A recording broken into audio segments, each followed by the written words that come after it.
Hello, secondary teachers.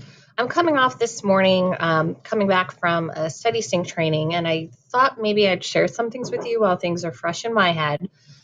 So the first thing I did is I logged into StudySync. I'm actually in the demo account since I don't have students, but this is what your area would look like if you logged in.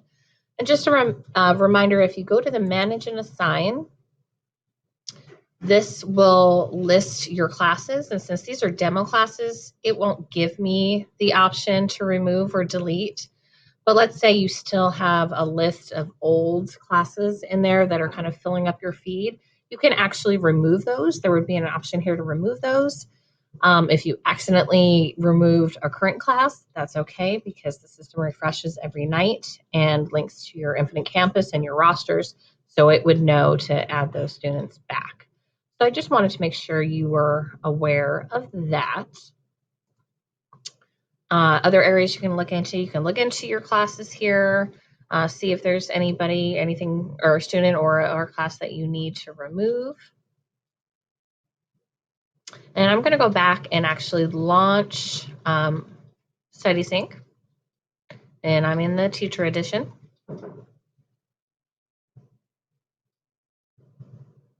Okay, so one of the first things, if you click on the core ELA, it's going to pull up the units for you. And it can be a little overwhelming at first. And one of the things to keep in mind is that when we were back in textbooks, we basically had a prefix menu where it was already pretty much set for us. And you could kind of take things or leave them as you please in the textbook as well. But with StudySync, it can be so overwhelming. The thing to kind of keep in mind, this is more like a buffet. And nobody expects you to try everything at the buffet or to like everything at the buffet. So you're going to start to pick and choose the things that work for you. If you go all the way down here, you'll see some of the actual PDF resources that go with a lot of these units. And I'm going to go ahead and click on one of these units. And you can kind of explore everything that's in it. There's a video that will go over kind of what this unit is about. You can click down here to see what are all the texts that you have to choose from in this unit. If you wanted to do a full novel study. So kind of the bonus materials, and there's quite a bit. And if you click on the instructional path, it will actually break it down for you. So what's the big idea? And if you wanted to see what was in here to share with your students, you can actually preview some of the lessons. And so here we have a StudySync Blast. And if you liked that and wanted to assign it to your students, you can actually go back in and assign it. The other thing you can do, and you could do this for individual students or you can do it for your class, if you change the proficiency. So let's say, we have some students that are struggling, and we want to change them to approaching, then this little tab will show up for them that will actually give them some scaffolds. I'm going to go ahead and go into some other units here. So here's a first read where you can see if I change my proficiency, that's the scaffold that it'll give me for that part of the lesson. But as this gets assigned to your students, then they'd also have to do their read. And here would be some scaffolds that would be available for the reading. There's a StudySync TV that also would have a scaffold available for them. And then their think question. And remember, they can always go into screen mode if they want the text on one side and the response on the other. Another thing that they can do is if they turn off their annotation, if they wanted to maybe cite something from the text, they could actually copy and paste that text over.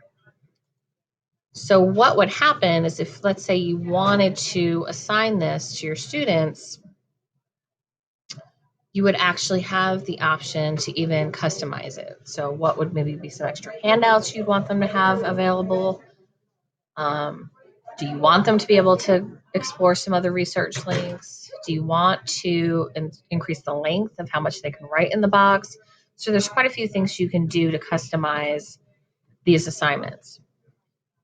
And again, it's a lot of information. My advice would be to pull your grade level UPO and see how some of these things might fit in with that.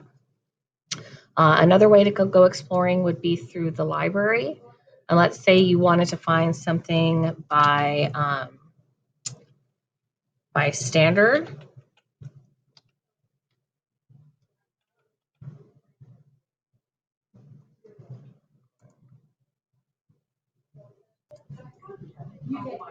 So just go ahead and make sure you're in standards, and then you can actually start looking. So if I want to do California reading information, but I'm looking for 9th grade, and then you can even see that here are some of the standards popping up for you. So if I'm looking for the central idea of a text, then what comes up are some skills lessons that I can actually give them. What's nice about these is they are just kind of mini skills lessons. They're not entire units that you would have to take on. So then you could kind of explore some of these, check it out and say, okay, I think this might be something I want to give a try, maybe even for my students that aren't getting the standard. And then you can use this for a new skills assignment. Some other things that we could point out to you, if you go into your users and go into your settings, you could actually create subgroups, or maybe you have a group of students that maybe are struggling or maybe even excelling, and you want to maybe give specialized, differentiated lessons to those students. You could do that here.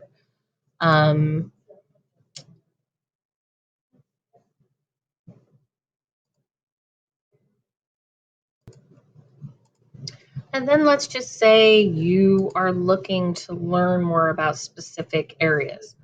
If you go to your homepage, scroll all the way down, and here they'll give you updates on just what's new. And if there's, and here again, we have how to integrate Google Classroom in, with your StudySync. Follow the directions, very easy to do. And then you can actually have some of your students that may already be using Google Classroom submit some assignments through Google Classroom. But if you scroll all the way down, there are demo walkthroughs, there's a ClickPack walkthrough, even if just getting started on the basics. But if you'd actually like to participate in some webinars and learn some, maybe you're ready to go to the next level with learning some specific things, you can actually register for webinars, or you can always go to the Help Center. So I was hoping, just while that was fresh in my head, that might help to point out some of the features that are available to you in here. Again, never feel like you have to do it all. There's a lot in here. So a lot of it is just exploring. I'm just going to click on the instructional path here for you, because sometimes it's just even just exploring what's in here, what do you like, what works, what doesn't, maybe what might be interesting to your students, what is going to fit with the standards on the UPO that you're working on at the time. And then you can always, I'm going to go back to our core. If you go to that core, it breaks down the main units, and there's all these additional resources. One of the things that you can even look at, let's see, I want to look at like the pacing guide, and it'll break that down for you.